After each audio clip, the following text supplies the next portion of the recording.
Hello and welcome Course Assembly family to the latest installment of our Groups Digital 242 series. This series is where we, 1, gather in Christian community just like you're doing right now, 2, grow and build up each other as disciples of Jesus, and 3, serve by sending out spirit-filled agents for local and global transformation. I want to thank you for joining us now. Let us turn it over for today's teaching. Remember I told you last week, and I gave you a lot of verses that talk about how the Bible connects living in the last days. Which some of y'all think we might be living in the last days? All right. Living in the last days with being people of prayer. I mean, not just one verse. There are multiple verses that connect living in the last days with being men and women of prayer. And so I want to hit that again tonight. And let's kind of do maybe a quick little deep dive here. During the Old Testament period, ancient Israel, during the Greco-Roman period of the New Testament, there was a genre of literature called apocalyptic literature. Are y'all familiar with that term, apocalyptic? That term apocalyptic, it's a Greek word. Apo means to remove from. Kalypso is a veil. So you put it together, it literally means to remove a veil. You know, you read apocalyptic literature and you think it's kind of fuzzy and things don't make sense. No, apocalyptic literature actually removes the veil so that you can see clearly what it's going to be like in the end times. You've heard of the Dead Sea Scrolls. There was a group of kind of radical ascetics called the Essenes. They had their own apocalyptic literature. The most famous was one called The War of the Sons of Light against the sons of darkness, and they talk about what things are going to be like in the end times. It's not in Scripture. You can find it online. It's actually a very interesting piece of apocalyptic literature. But let me ask you this. We have an example of apocalyptic literature in the New Testament. Anybody know what that is? Book of Revelation. That is our example of apocalyptic literature. We also have an example of apocalyptic literature in the Old Testament. Anybody know which one that is? Daniel is really an example of apocalyptic literature. And so I want to talk about, just for a few moments, about how Daniel really hits end-time prophecy really hard. And Daniel's about 500 years or so before Jesus Christ. And let me give you some examples of end-times prophecy in the book of Daniel. For example, Daniel is set in the empire of Babylon and the city of Babylon. That's modern day Iraq. You know, the first world leader, his name is Nimrod. We see him in Genesis chapter 10. Nimrod is a foreshadowing of the Antichrist, and he reigns from Babylon, the very area where the book of Daniel is written. So Nimrod is a kind of an example, a foreshadowing of the coming world leader that we call the Antichrist. And in fact, it's interesting, in Micah chapter 5, verses 5 through 6, Micah connects Nimrod of Genesis 10, who lived in the area where Daniel was written, and the Antichrist. It's kind of interesting as well. He's Babylonian. He's also the founder of the Assyrian Empire. There is some pretty good evidence in the Old Testament that somehow this coming world leader that we call the Antichrist comes from the ancient Assyrian Empire. Now here's the challenge. There's also pretty clear indication that he comes from the Roman Empire. Well, Assyria, you know, is modern day Iraq, Iran, that area. The Roman Empire is in Italy. People forget there was an eastern and a western leg of the Roman Empire. The western leg of the Roman Empire, we call that the Byzantine Empire. It was kind of in modern day Turkey. So there's one place in the world where the Assyrian Empire and the Roman Empire overlaps, and that's modern Turkey, which is why I'm wondering if the Antichrist is going to be coming from the nation of Turkey, because that's the one place in the world where you have the Assyrian Empire. Micah 5 says the Antichrist is going to come from the Assyrian Empire and the Roman Empire. The book of Daniel and the book of Revelation says he'll come from the Roman Empire. But at any rate, here's my point. Why do I say Daniel is a book about end times? Because even the setting is the setting of where the Antichrist is going to be coming from. Here's another example. Nebuchadnezzar is actually, if you want to be specific, he is the first global Gentile king. The Antichrist is the last global Gentile king. Nebuchadnezzar set up an image, and he says the whole empire must worship this image. Revelation 13, when the Antichrist comes, he is going to set up an image and says the whole empire must worship that image. If you look at Daniel chapter 3, Nebuchadnezzar's image involves 2 sixes. It's 60 cubits by 6 cubits, 6 cubits by 60 cubits. The final global world leader, his image is going to deal not with 2 sixes, but 3 sixes, 6, 6, 6. So you see some connection here. Nebuchadnezzar is this foreshadowing of the coming world leader that we call the Antichrist. Nebuchadnezzar says, Daniel 3, I'm going to raise up an image, 60 by 6, and everybody must worship it. The final world leader, the Antichrist, is going to raise up an image, and somehow there's a 6, 6, 6 with that. So Daniel actually, again, has a foreshadowing of the Antichrist. Daniel 9 is another example of end times prophecy in the book of Daniel. Daniel 9 is the clearest picture, clearest roadmap of end times prophecy. Chuck Missler has said this, because y'all ever get kind of confused about end time stuff and the tribulation and the rapture, and you get confused by that stuff? I like what Chuck Missler says. Chuck Missler says, if you can master Daniel 9, 24 through 27, you can master end times prophecy. The culmination, the succinct picture of end times prophecy is in Daniel 9, verses 24 through 27. In fact, some scholars consider Daniel 9, 20 through 27 the single greatest defense of the divine inspiration of the Bible.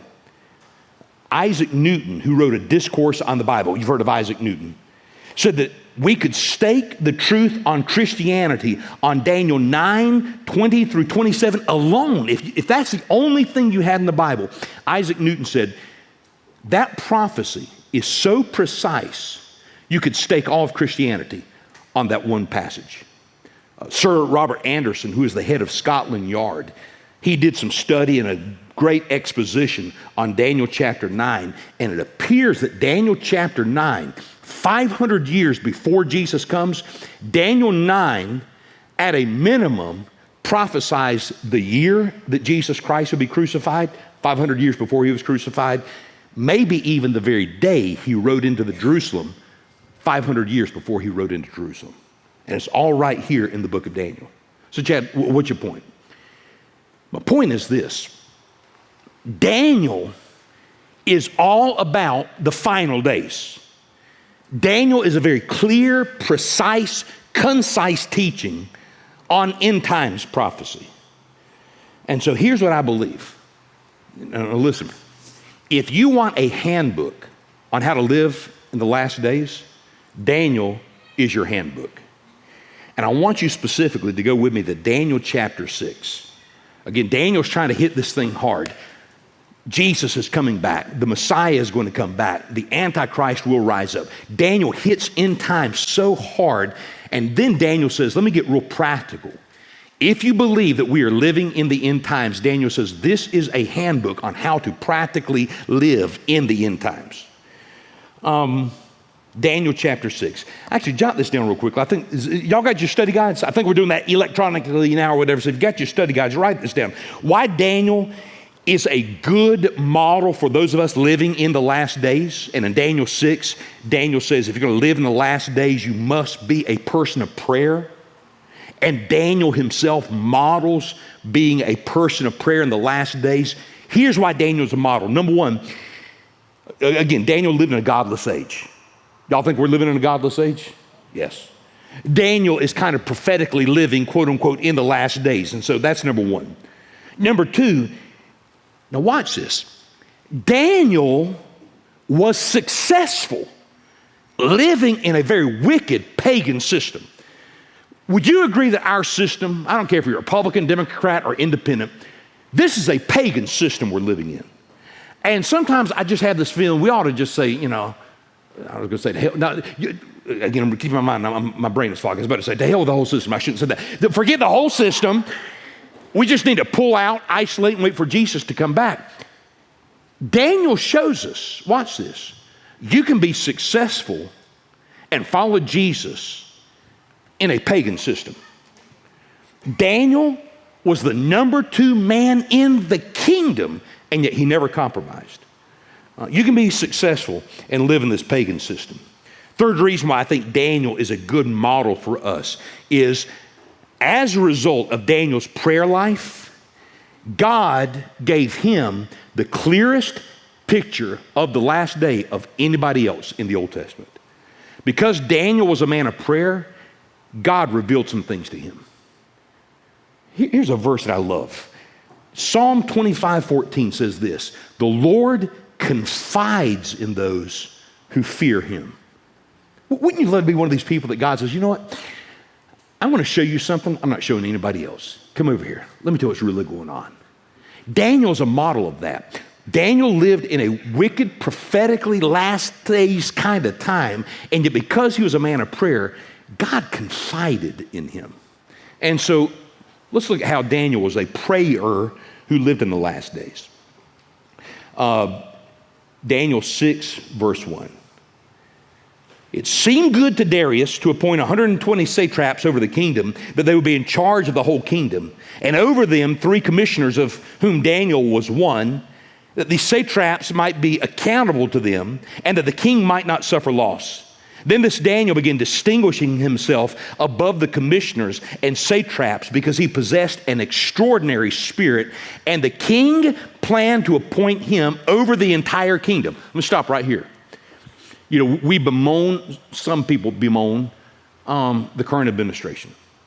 I am very concerned about the current administration, and this is not a political thing. The stuff that is being pushed by this administration is wicked. Daniel would have been in a pagan administration just like what's in Washington today, and yet look at this. This guy succeeded. He is elevated in this system. That blows my mind. Verse 4. Then the commissioners and satraps began trying to find a ground of accusation against Daniel in regard to government affairs, but they could find no ground of accusation or evidence of corruption, inasmuch as he was faithful and no negligence or corruption was to be found in him. Then these men said, look, we can't find any ground of accusation against this Daniel unless we find it against him with regard to the law of his God. Do you see what they're saying? We're trying to find some dirt on this guy. We can't find any dirt on him. So now we're going to have to shift tactics, and we're going to attack him because of his religious faith. Wow. Then these commissioners and satraps came by agreement to the king and spoke to him as follows. King Darius live forever. All the commissioners of the kingdom, the prefects and the satraps, the high officials and the governors have consulted together that the king should establish a statute and enforce an injunction that anyone who makes a petition to any god or man besides you, O king, for 30 days shall be cast into the lion's den. Now, O king, establish the injunction and sign the document that it may not be changed according to the law of the Medes and the Persians, which may not be revoked. Therefore, King Darius signed the document, that is the injunction. Now, when Daniel knew that the document was signed, he entered his house. Now, in his roof chamber, he had windows open toward Jerusalem, and he continued kneeling on his knees 3 times a day, praying and giving thanks before his God, as he had been doing previously. Wow. See, Chet, what are you trying to say with Daniel? Here's what I'm trying to say with Daniel. Daniel is a prophetic picture of what it's going to be like to live in the last days. In the last days, you do understand they're going to come after you, right? If you don't sign the little document that says, I believe sodomite marriage is fine, I believe in the whole transgender thing, I'm on board, they're going to call you into HR and they're going to say, we got a problem here. I genuinely believe the day is going to come where if you dare to bow your head in the food court in Crabtree Mall and say a blessing over your food, you may be escorted out because we don't allow religious displays here. Daniel is a prophetic picture of what it's going to be like to live in the last days. And what does Daniel do? He prays. If you're going to be a person of prayer in the last days, listen to me. You and I, look, there's some sermons I preach at you. There's some sermons I preach at us. And this is one of those I'm preaching to us. I'm preaching to myself. If I'm going to live for Jesus and stand strong and be a man of prayer in the last days, number one, I've got to have commitment. Look at verse 10. Now, when Daniel knew this document had been signed, what document? You can't pray to anybody except the king for 30 days. When he knew that this law had been signed, he entered his house and he, look at this, continued, underline that if you're into underlining your Bible, he continued kneeling on his knees 3 times a day, praying and giving thanks before his God as he had been doing previously. Here's what Daniel did. He made a commitment. And if you look at the Bible, he made this commitment all the way back in Daniel chapter 1 when he was about 15 years old, where he said, tough times are coming. All hell's going to break loose against me, and I'm going to make a commitment. I'm going to be a man of prayer every single day. Do you see that? He continued. He didn't start praying when the heat was on. No, this is something he had been doing consistently to get ready for living in the end times. I want you to listen to me. God has been speaking to me and to the leadership of this church that we are to become a praying church. If we are going to become a praying church, it's going to take every one of us saying, like Daniel, I'm now going to make a commitment. I don't care what happens. I don't care how busy we get. Every single day, I'm going to spend time in prayer. You say, Dad, I'm so busy. I love this great thing. Martin Luther said one time, he said, man, I've got so much to do today, I'm going to have to spend 3 hours in prayer instead of 2 hours in prayer. Chad, I don't have time to pray. Can I tell you something? You have time to do what's a priority. Eating for me is a priority. I love to eat. Therefore, I find time to eat. So don't say I don't have time to pray. Say this, prayer is not a priority for me. Therefore, I don't find the time to pray. Daniel said, if I want to stand strong in these last days, I've got to have a commitment to pray. Y'all with me on this? And look, I would say this, tonight might be a good night for you to say, you know what, I've been prayerless for too long. I've been kind of walking without the power of prayer for too long. I've been self-sufficient for too long. Beginning tonight, I'm going to make a commitment. Even if it's 5 minutes a day, I'm going to spend 5 minutes alone with the Lord and just be a man of prayer, a woman of prayer. Y'all with me? All right. So if we're going to be like Daniel and live in the last days and be prayers in the last day, number one, you got to have commitment. And then number two, you got to have a place. Look at verse 10. Now, when Daniel knew that this document was signed, what document? The law that says you can't pray to anybody but the king. You do understand there are times to violate the governmental law. You do understand that, right? Well, Chad, Romans 13 says that we're to obey the government. That's true. You obey the government until the government's law contradicts the law of God, and you go with God's law. So, for example, let me do a quick hypothetical here. When the government says you can't gather together to meet, you say, yeah, but Hebrews 10 says, forsake not the assembling of yourselves together. Therefore, I'm going to go with God's law instead of, I'm just doing a hypothetical here. So at any rate, so Daniel knew the document had been signed, and it says that he had in his roof chamber windows open to Jerusalem, which tells me Daniel had not only a commitment, there was a specific place where he met with God every day. I want to encourage you, find a holy of holies, a place where you meet with God every single day. I remember years ago when I was in college, I went to the house of a fellow that he's written some books on prayer, did a lot of seminars on prayer, went to his little apartment. He's an old fella. He said, Chad, I want to show you my holy of holies. Y'all know what the holy of holies are, the sacred part in the temple. He said, Chad, I want to show you my holy of holies, the holiest part in this house. I said, all right, where is it? He pointed to this old a chair, like overstuffed chair. There's stuffing coming out. It was worn out. He said, that's my holy of holies. I said, what do you mean? He said, every day from 7 to 7:30, I meet with God in that same spot. There's something powerful about setting aside a sacred place for God. Y'all have heard me talk about this before, that Susanna Wesley, John Wesley's mama and Charles Wesley's mama, she had all these little kids running around, and she knew she had to find a place to meet with God every single day. How do you meet with God when you have a bunch of, I think like 8, 9 kids running around you? she would actually take her apron and put it above her head and stand in the middle of the kitchen. And the kids knew when Mama has her apron over her head, that's her holy of holies. You don't interrupt Mom because she's meeting with God right there.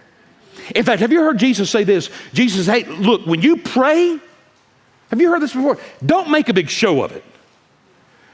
Go into your prayer, anybody know what he says? Prayer closet. Now, we're not quite sure what he means, but some scholars, anybody know what this is? It's a Jewish prayer shawl. And Jews would wear this when they died. They were buried in this. And I was reading several scholars who said that Jewish men, when they'd be out and about and it'd be time for their prayer, here's what they would call their prayer closet. They would literally put this over their head and wrap it around and just do this and spend time with God. That may be what Jesus means when he says, go to your prayer closet. Take your prayer shawl, and when it's time to pray, you meet with God like this. Isn't that great? And so Daniel not only had a commitment to pray, he had a place where he would meet with God every single day. And then number 3, jot this down. Daniel had a specific time set aside for prayer. Verse 10, when Daniel knew that the document was signed, he entered his house and he continued kneeling on his knees 3 times a day. In other words, Daniel had specific times in the day that he had set apart to meet with God. Here's what I want you to do. I want you tonight to say, you know what? These are end times. Things are getting crazy out there. I have been relying on my own power for way too long. Beginning tonight, I'm going to find time to pray every single day. I'm going to find a place to pray. And I'm not sure, it may be that if you're living in a small apartment, you got multiple family members, that bathroom, you shut the bathroom, you lock the door, and that's where you go meet with God, okay? But I also want you to find a time that you meet with God every single day. Now listen, when I was early on in the ministry, I used to preach, everybody has got to meet with God first thing in the morning. And the Lord really rebuked me a little later on. He said, Jim, not everybody, there's some people, look, we got some people in our church, you work until 12 o'clock, 1 o'clock at night.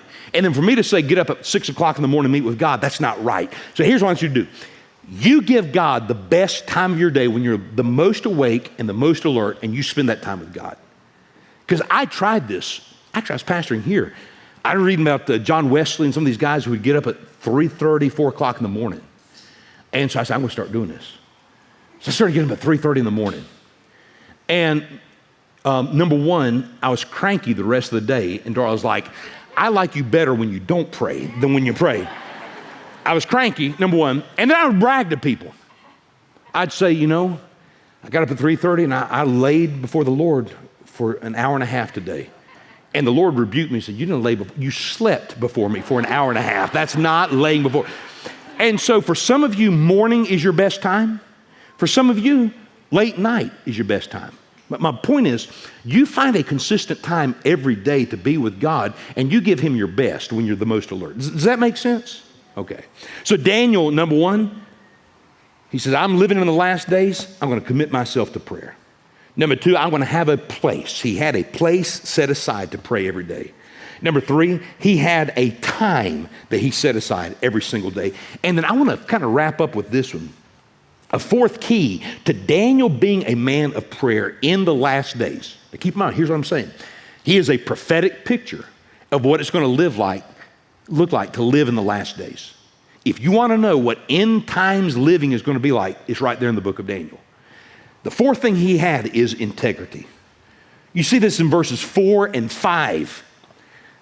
They're like, we got to find something. We got to look at his cookies on his computer. We got to go back over his text messages. We've got to find something that Daniel has done. We've got to find a way where he has had a lapse in integrity, and then we can use that against him. And they couldn't find anything. The only thing they could find is his commitment to God. I'm not trying to be legalistic. I'm not trying to make you feel bad.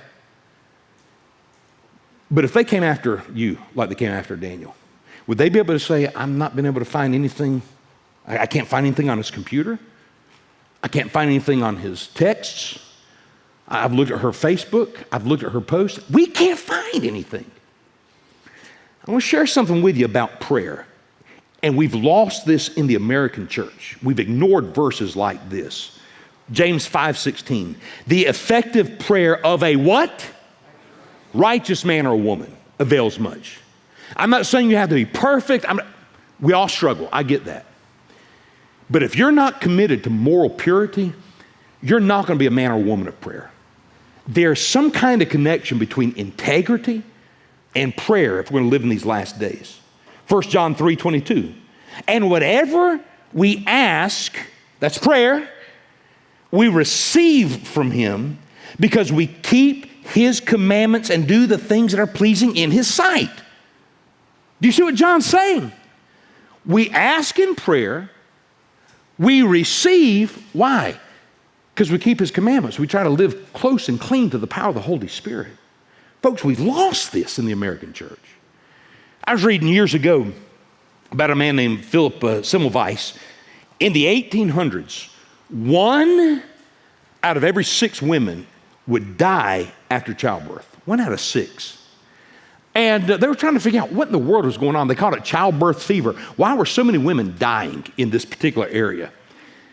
Semmelweis, this doctor, started to examine this. And here's what he found out. A lot of these doctors would also serve as morticians. And so they'd be working on cadavers. Get the call that a lady is in labor. They would run over there without washing their hands, and they would put that disease into that woman. And that's why 1 out of 6 women were dying in childbirth. Semmelweis started to do something.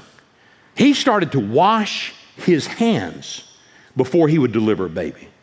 And where all of his compatriots had 1 in 6 die in childbirth, it was 1 in 50. And so he gathered all these doctors together and he says, guys, look, this is very simple. If we'll just wash our hands, we can save a lot of lives. And they laughed at him. They ridiculed him. And as they're laughing at him and ridiculing him, he says, guys, I'm not asking you to do the impossible. I am just saying, keep your hands clean. We could save a lot of people if we'll just keep our hands clean. And I wonder if Jesus is saying to the American church, men, women, if y'all just keep your hands clean, if you just walk with clean hands and a pure heart, do you know how many people get saved? Do you know what kind of revival could take place? Have a commitment, have a place, have a time, but also be committed to moral integrity. That's Daniel's model of living in the last days. And so, I don't know, maybe I'm needing to hear this myself. Maybe you don't need to hear it. Maybe I just need to hear it. But here's the big picture again. Daniel 6 is all about end times.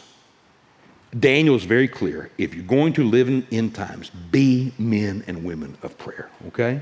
All right, let's see if we have any questions. Then we'll go over these discussion questions and go from there. But if we don't have any questions, let's see. That's fine. Okay, this is very interesting. Did the people of Daniel's time ever pray silently or did they pray out loud? Now, that's kind of interesting. All right, silent prayer, and I'm okay with silent prayer. There are times we need to engage in silent prayer. In fact, there's, I think it's Nehemiah, where Nehemiah, he is a Jew in a pagan court. He is brought before the king. He's the king's cupbearer. And the king says, Nehemiah, what's wrong? Why are you so sad? The reason he's sad is because Jerusalem has been destroyed and is laying in waste. Nehemiah, why are you so sad? And Nehemiah 1, I think, says this. So I prayed and I answered the king. That tells me he has asked a question. Why are you sad? And Nehemiah takes about 2 seconds, says a quick silent prayer, and then answers. So silent prayer, there are times to do silent prayer. But did you know most often in the Bible, prayer was not silent, it was spoken? So in Jeremiah 1, where it says this, Joshua 1, Joshua, you will meditate on my law day and night. Have you heard that verse before? That word meditate in Hebrew is mutter. When they would read the Bible, they would actually mutter. They would read it kind of quietly out loud. When Philip sees the Ethiopian, y'all read the story in Acts? The Ethiopian is reading the book of Isaiah. He's by himself. He's reading the book of Isaiah, but it says Philip heard him reading the book of Isaiah, which means he's reading out loud. When the Pharisee and the sinner goes to the temple and they pray to God, remember the sinner, it's just him and God, but he's praying out loud, Lord, have mercy on me, a sinner. Hey, remember the story of Hannah, who goes to the tabernacle. She thinks she's by herself. She's praying to God, God, give me a son. She thinks she's by herself, and the priest hears her praying, and he thinks she's drunk. Why? Is she praying silently? No, she's praying out loud. So I'm not saying you have to pray out loud, but there is something powerful about reading the Word of God out loud, and there's something powerful about praying out loud. The Hebrew, we've said this before, sticks and stones will break my bones, but what? Words will never hurt me. Hebrews didn't believe that. The Hebrew people believe that there's power in the spoken word. Like in the Old Testament, you'll read this, the word of the Lord came to prophet so-and-so. Literally in Hebrew, it means the word of the Lord happened to prophet so-and-so. They actually believe that there's power released when the word is spoken. And so there are times to pray out loud, but I'd encourage you, start trying to read your Bible quietly. You don't have to be loud, but quietly out loud and pray out loud as well. Here's a second one. Do you have any recommendations on what your Holy of Holies should not be? I mean, that's a good question. I mean, that's between you and God. I'd be reverent and all that. My point is, don't think that because I live in a little apartment and I don't have a separate room that I can have as my prayer room that I can't pray. Literally, if you just have a small closet, let that be your Holy of Holies. If the only place you have, the bathroom is the only place you can get away from everybody, let that be your Holy of Holies, okay? I personally believe any place where a man or woman of God and the presence of God meet, I think that's a holy place. Somebody had asked me, Chad, you think you would ever want to buy, just hypothetically, don't tell them we're trying to buy this, but if the strip club came down here, you wouldn't buy that, would you? I mean, you think about how nasty that place is, and yeah, I wouldn't take a black light in there or whatever, but look, I mean, would you ever buy that place? Absolutely, if it came open, and God told us to, because I think any place set aside for God and his people to meet can become a sacred place. We're an old factory right here. And yet the Spirit of God moves in powerful ways. And so that's a great question. Is there a place that you would not, I'm assuming there are probably some places. Look, I don't believe in this. Now, a lot of churches are doing this. They're going to the bar and are having church in the bar because Jesus went to the bar or whatever. I got a problem with that, okay? I just, be careful. Your Holy of Holies probably doesn't need to be the bar or the strip club, but whatever. All right. Man, this is a great one. What do you suggest for those of us going off to college in a dorm room with roommates who may not pray in the Spirit? Where do we pray? That's a great question. I don't think I'm betraying confidences, so I'll kind of keep it quiet. But we have a great brother who goes to this church. He got saved in a hostile Muslim country. In fact, he showed me a video a little while back of him getting baptized with a group of believers in his bathtub because they had to be quiet. They could get killed. He said, when I got saved, I'm in this little room with Muslims. So he said, every day I would walk before it got light to the park and just sit out in the park. And that was the place, that was my Holy of Holies. I'd go to the park and just meet with Jesus. You know what he said? He said, Chad, it was easier for me to find time to meet with Jesus in that hostile Muslim country where I had to get up and walk to the park. It was easier for me to have quiet times there than it is here in America, where I have texts and television and distractions. It was easier to meet with Jesus back in that hostile Muslim country. That's interesting. And so to this person who's going to college, yeah, you'll have to get creative.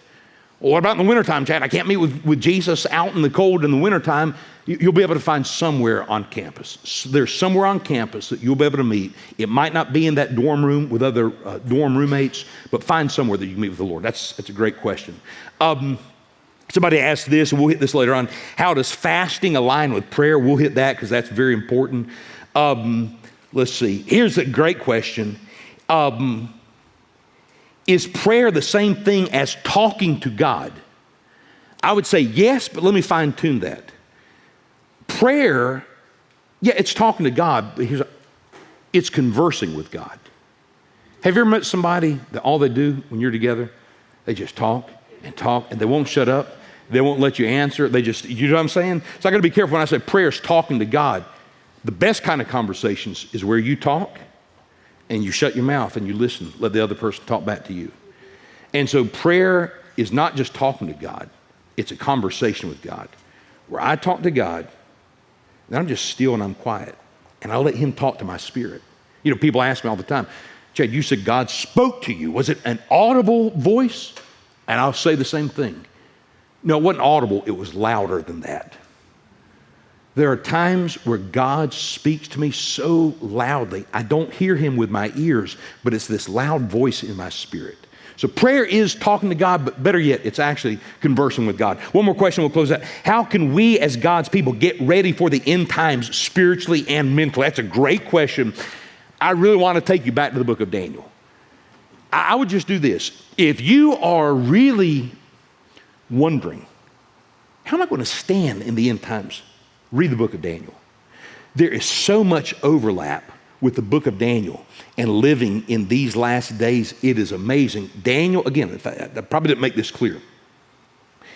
Daniel talks so much about the end times to the point where Daniel, I believe, is a practical manual on how we're going to live in the last days. And so if you want to get your mind right, read the book of Daniel. It's a beautiful book on how to live in these last days. All right, discussion questions tonight. Just real quickly, I like this. Jim Cymbala, y'all familiar? You Pastor Jim Cymbala, Brooklyn Tabernacle. He says you can tell the popularity of the church and the pastor by who attends Sunday services. You can tell the popularity of Jesus by who attends the prayer meetings. Wow. Do you agree? Why is prayer such an important gauge of a person or a church's spiritual life? And then here's a second question. Some of y'all have given me this sermon by David Wilkerson. In fact, you can YouTube this. Just YouTube search David Wilkerson, Why Is It Hard for Christians to Pray? And he actually has a great sermon. It's easy to call people together to preach and have a Bible study.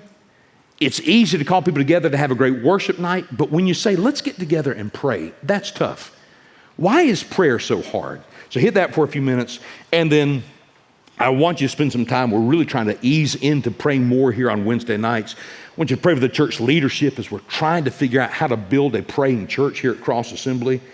And then, man, let's just pray for a mighty awakening of the Holy Spirit, not just in our church, but in our community as well, okay? All right, Cross Assembly family, what did you think of that teaching? Were you all in, or did it raise some questions?